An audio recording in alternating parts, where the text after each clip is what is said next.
me on my way home, and you are watching Monroe World Live. Welcome, welcome. It's been a long time since I've done one of these, and there's actually been good reason why I haven't done one of these in a while. Namely because our offices were moving around, so we were working from home a bunch, and so no car ride means no show. Plus, I was on vacation for 5 or 6 days. So let's instead of worrying about where I've been, let's talk about what's been going on. Let's talk about your comments on the videos. So I thought maybe it'd be more useful to use this time to talk about responses to your comments. It's been crazy. There's been a couple of videos that have completely taken off, and I read all of them, all your comments, even if I don't get to respond to all of them. And so we have a couple of things we can talk about. So there's a lot of people in the Commodore phone videos. They have a few comments for me. One is, Shane, this phone's not for you, it's for other people. That's fine. And it's also, if you don't know the difference between WhatsApp and Instagram, then there's nothing we can do for you. My point about calling out Instagram versus WhatsApp, they're owned by the same people who have the same objective to shuck your data. So it's a little hypocritical to talk about an anti-big tech, anti-surveillance, privacy-based phone when the first thing that's installed on it is something that is used to harvest data from people. That's all it means. I know the difference between doom scrolling and making calls or texting to somebody. My point is who owns it, right? So that's that whole thing. I know the difference. So that's that. The other thing that people mention is, oh, I've been waiting for this phone forever and I can't wait to get one. But then when you start talking to them, they start saying things like, you know, Google Maps and bank authenticators, that's all I need. It's like, dude, where have you been? This doesn't have any of that. I mean, it's so funny. It's like they're looking forward to the phone, but they keep mentioning things that it doesn't do. This is all I need. It's like, well, did you read the fine print, pal? Because everything you just listed doesn't exist on this phone. So I don't know. I find it funny. And, you know, I'll be honest. Hey now, Alex J. Lopez is here. So when I come down on the Commodore phone, I'm not against the concept. What I'm saying is a lot of people have some misconceptions, and I have this weird feeling there's going to be a lot of buyer's remorse going on, and that bothers me. I don't want that. I want Commodore to succeed. I want them to make tons of money and bring me my Amiga and my A1200 and my CD32 remasters. But people don't realize the utility that they place in their phone. And while I'm totally against the sort of data shucking harvesting going on, there are some utilities that we have to be willing to put up with. Bank authenticators, right? You can't get an SMS from your bank and you can't use a mobile authenticator. How do you bank on your phone? You don't. So what do you have to do? You have to carry another device. You have to carry a tablet with you. You have to carry another phone with you. A lot of people think that whatever maps that are on the Commodore phone are going to be like Google Maps, and they're not. Right? There's a lot of things that Google Maps do that people don't realize that it does that might not necessarily translate to this other software. So all I'm saying is there's little utility everywhere. And if you run across a utility you can't live without, you're now kind of harnessed to using another device. And that completely defeats the purpose, right? It'd be easier for you to debloat, privatize, and crunch down your usage on your own phone, keep your utility, and break yourself away from all these other apps that are trying to get your attention. So that's all I'm saying. I really do. I hope Commodore kicks major ass with this phone. Last I heard, there's like 30,000 sold, something like that, or pre-ordered. God bless them, man. I really do. I hope they make a mint. But I'm really worried like 6 months from now, we're going to find out that a lot of people return them because their authenticator doesn't work, their bank app doesn't work. They can't get an SMS authentication from wherever it is that they can't live without. That's just what I'm saying. Now, surprising to me, let's get off of the Commodore phone thing because we beat that to death.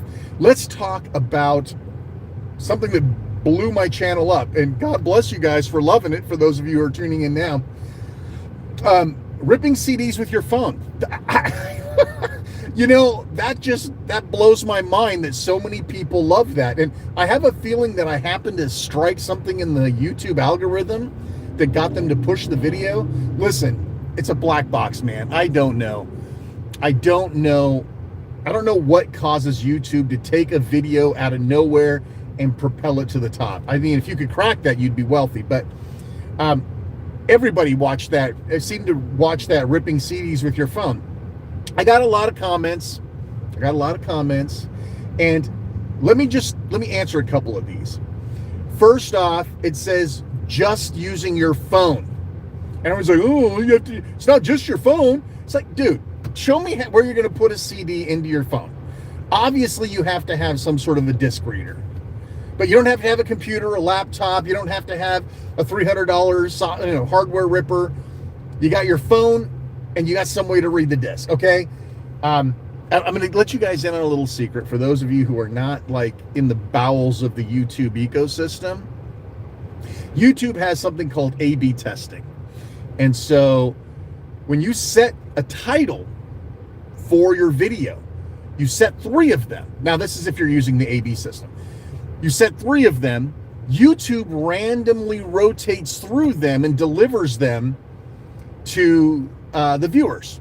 The one that lands, which is really weird because they're almost always split 3 ways. It's almost like 33, 31, 32%. But the winner wins, right? That's the one that once it's finished its A/B testing, that's what it sticks with and that's what it feeds everyone. So the Commodore video where it says nobody was asking for this or whatever I called it, that was one of 3. That's the one that the algorithm said worked. So it wasn't me. It was me because I chose one of the 3, but the YouTube algorithm says that's what you wanted to see. You wanted to watch a video saying nobody wanted the phone. So it wasn't me that decided that was the winner. I had 2 other ones that were not that. So what tends to happen is I set 3 of them and the best one wins out. So it's ripping CDs with your phone. I had 2 other ones, and one of them was basically using only your phone, and that's the one that won. So it's kind of funny, like which ones win, and you can kind of tell the ones that piss people off or that encourage dialogue or whatever. I mean, there's no such thing as negative press, right? People don't like the fact that I said the phone that nobody asked for. Oh, I asked for it. It's what I want. We'll see after 6 months, but it's like, if I had chosen something different, you might have never seen that video. It's just kind of weird. So anyway, so the CD ripping using only your phone. Yes, you do have to have a CD reader. Of course. There's no place to stuff a CD in there. But God damn it, people just kept putting that in the comments. Oh, this is a straight up lie. It's not just your phone. No shit. Really? You really thought that somehow it was going to magically let you read a CD by holding it up to your phone? Come on. So that was one of the big ones. The other one was, this is too complicated. Just buy a laptop. Or, I mean, it was constantly a barrage. Like every day I would get another smart ass comment about, it's like, oh, this is too complicated. It's like, yeah, but this is what people have, right? If you've got a dedicated CD ripper, a PC, a laptop, you're not the audience for the video. You know, and I thought that I got through in the video that this video is for people that only have a phone. You don't have a computer. You don't have a laptop. And maybe you actually want to own CDs. There are people out there buying Taylor Swift albums right now, vinyl from Target, and they don't have a turntable. That's kind of Gen Z for you, right? They're off buying physical media they have no way to play.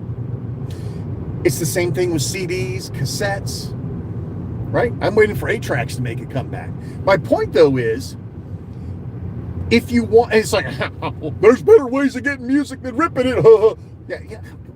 Dude, come on. I'm talking about owning your music, buying CDs, going out and getting a disc full of music for $1 and being able to rip it to your phone. I don't know. Sometimes it just makes me mental. So there was that. There was the what else was in the comments?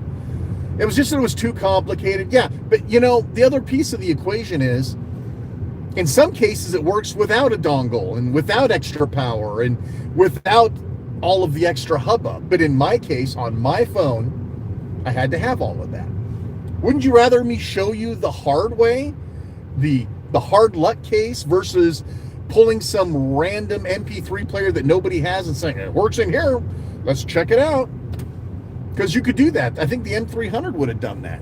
And it's like, well, then they try it on their phones, like, it's not working. How come you didn't tell me it wouldn't work on my phone? Anyway, so that's that. Anywho, so yeah, lots of comments on the videos. Here's something else that's really weird. Something else hit the algorithm, and I'm fascinated by what's going on behind the scenes at YouTube. A video I did like 8 months ago, talking about what a crazy format DVD is. That was a throwaway video, folks. That was something to fill in time as I was working on another Commodore 64 video or a Steam Deck video. I was just like, you know, I wonder how many people actually have DVD 18s of The Stand, you know, because that's pretty rare and I've never seen one again, blah, blah, blah. And it's like, I'm just going to go into the closet, and I pulled, you know, a bunch of discs that had different formats and all that, and I just sat down and just did it. And it's like, that video blew up like 8 months later. It's nutty. And then, of course, you know, all the DVD aficionados have to come out, and you know, all of the movie gurus have to come out and point out all the things that I missed. How dare you not include Superbit? It's like, really? Superbit? That's what you're out on? Oddly enough, though, Superbit it's going to be part of my Forgotten Formats piece on Monroe World. So I didn't bring Superbit into the equation because I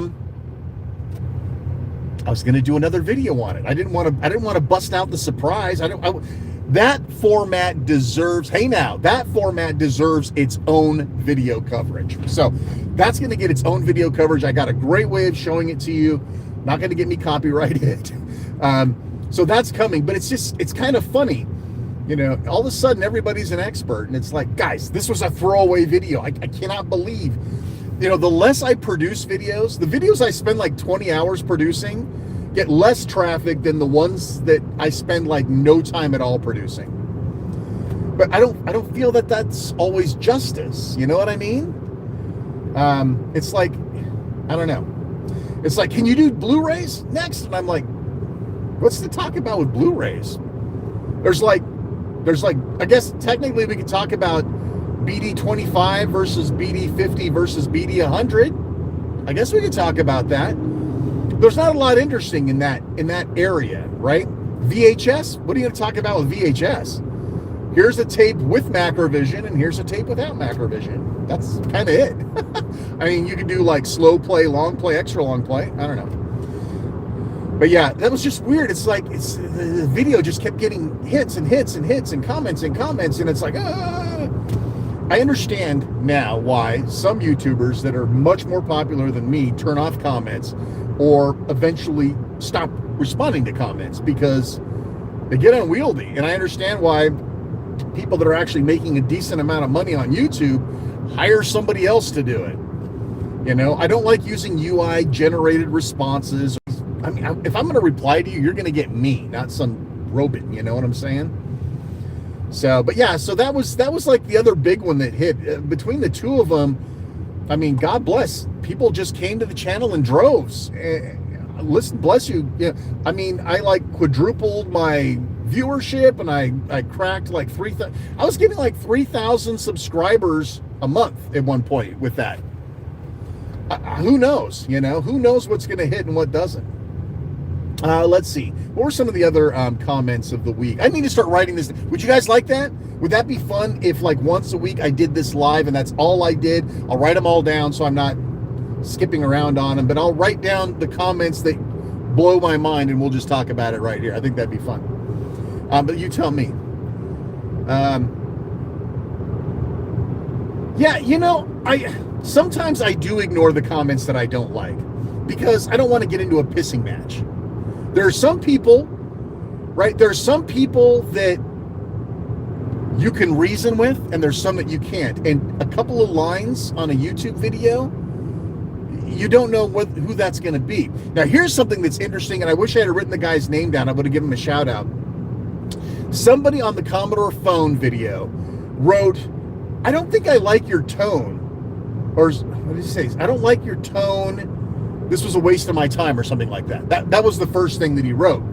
And like 10 minutes later, presumably when he finished the video, he's like, I'm sorry, that was completely wrong. Mad respect, thank you, blah, blah, blah. And it's like, and I responded to him and I said, first off, thanks for admitting that you made a knee-jerk reaction. And second, thanks for watching the whole thing, because there was a lot of data in there. And while I'm happy to throw the dirt out, I also went through the good stuff by the end. So that was pretty cool that somebody actually went back, because I don't think you can delete your comment. I think you can only maybe edit it.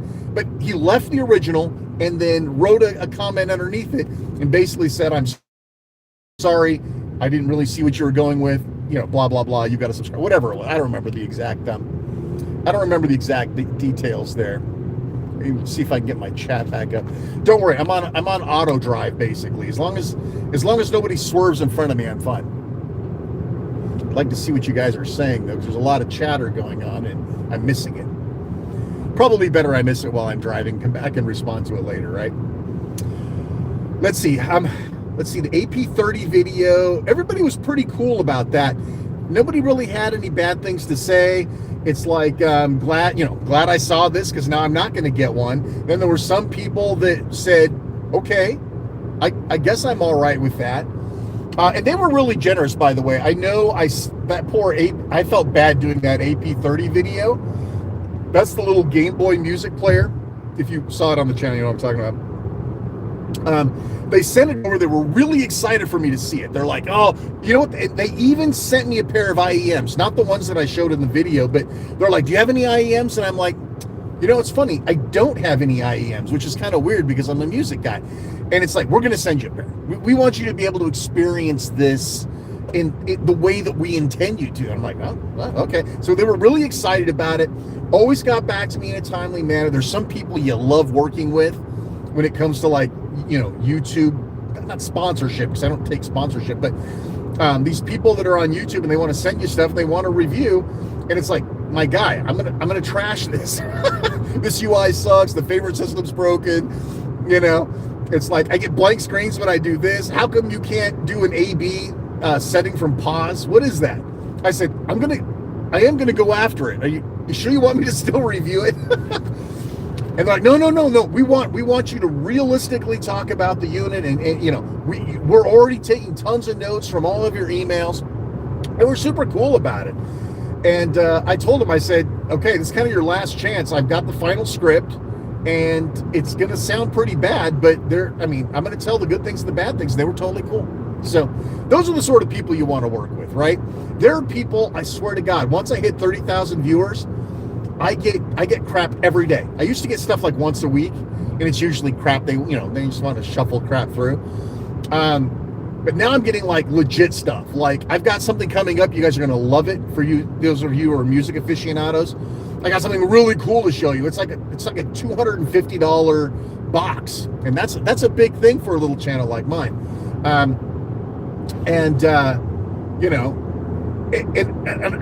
I've put like 50 hours into this thing. You guys are going to love it. It's going to be a really neat video. But, back and forth and back and forth and back and forth. And these people are so cool. And they're like, we're going to send it over to our engineers. Please shoot a video. These aren't people that are looking. And I tell you this story, one, because I'm burning time, vamping a little bit. But I'm also telling you this because there's sort of this weird, and listen, I'm as guilty of it as anybody else. If I see something sponsored or obviously given to a YouTuber, I immediately get suspect. I immediately think that it's scummy and it's blah, blah, blah. It makes your skin crawl a little bit, right? I get it, because I feel the same way. But when I'm working with these certain groups, right, yeah, listen, some of them aren't that good, but there's other ones that are really great. So I don't want you guys to think that all sponsors of YouTube videos are freaking Limit or what's the other one? Enchanted Titles, or yeah, there's plenty of those out there. But at the same time, there's these really cool people that I've gotten to do business with, like SoundPeats. SoundPeats is awesome, right? They don't expect anything. They're like, "Hey, listen, we got a new set of earbuds going out. You want to try them out?" And I'm like, "Well, my calendar's full for like the next 3 weeks." No, that's fine. That's whenever you get to it. Yeah, whatever. It's like, wow, okay, cool. Yeah, send them over. They're clip-ons too. I love those clip-on ones. So I'll get another shot at looking at those. You'll see those later. But I just love working with these sort of people. It's cool. So now I'm starting to get the creepy ones. That after 30,000 subscribers, you start getting the creepy ones. These are the ones that literally want to play a commercial in your video. They want you to read the copy, but they're going to provide the copy. They're going to have final sign off. They want it to be, something grandiose like what Wi-Files does with Hecklefish or something. They've got this whole thing planned out.